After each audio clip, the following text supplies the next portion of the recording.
नमस्कार। सिद्धिरस्तु पंजीकृत संस्था द्वारा संचालित मिशन मिथिलाक्षर लिपिक ई पाठशाला में अहाँ सभक स्वागत अछि। एखन धरि अपने सब मिथिलाक्षरक तृतीय चरण के अभ्यास के अंतर्गत कवर्ग में क ख ग घ के अभ्यास केलहुँ और आई जे छै से अपने सब व सब बनल संयुक्ताक्षरक अभ्यास करब। तो देखियो स्क्रीन पर व सब बनल संयुक्ताक्षरक अभ्यास व क व ख व ग व घ। अब एहि पर आधारित किछ शब्द सब सेहो अहाँ देख रहल हेबै।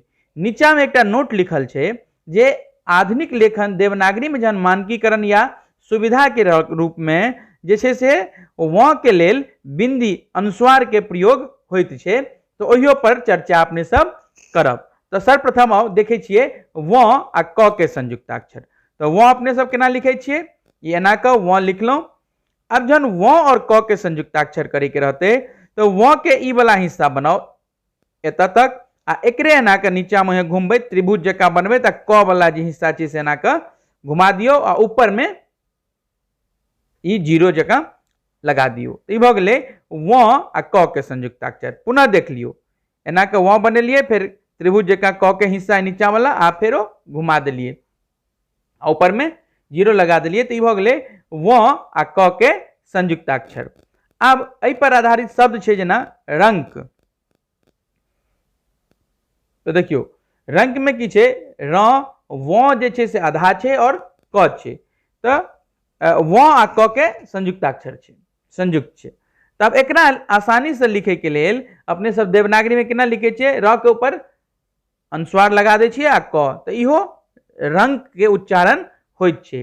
तो ई एकर जे छै सरलीकरण रूप भेलै, ई एकर जे छै से सरलीकरण रूप भेलै। तो एहि आधार पर अगर देखियो जे अपने सब अगर पहिल आधार पर बनबै छिए तो देखियो ओहि के लेल अपने सब र लिखलिए व क के संयुक्ताक्षर के लिए, तहिना दोसर पर जे लिखबै तो र के ऊपर बिंदी देलिए आ क लिख देलिए। तो इहो रंक पढ़ल जेते आ ओहो रंक पढ़ल जेते।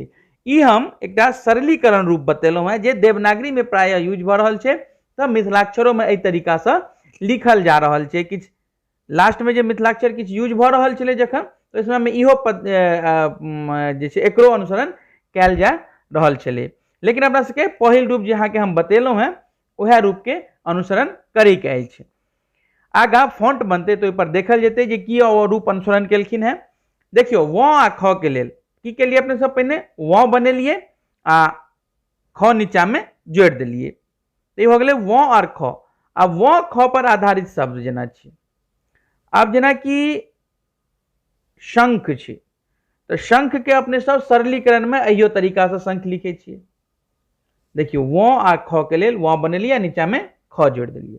तो सरलीकरण रूप जे छै सेहो छै और एकर जे मेन रूप छै तो सेहो छै। अपना सबके मेन रूप के अभ्यास करवा के आब देखियो व आ ग के आ व आ घ के नीचा में जे नोट देल छै तकर चर्चा अपने सब क चुकल छी जे सरलीकरण में एहि तरीका से यूज होइ छै। अब देखियो व आ ग के संयुक्ताक्षर, तो व ग के बहुत आसान छै।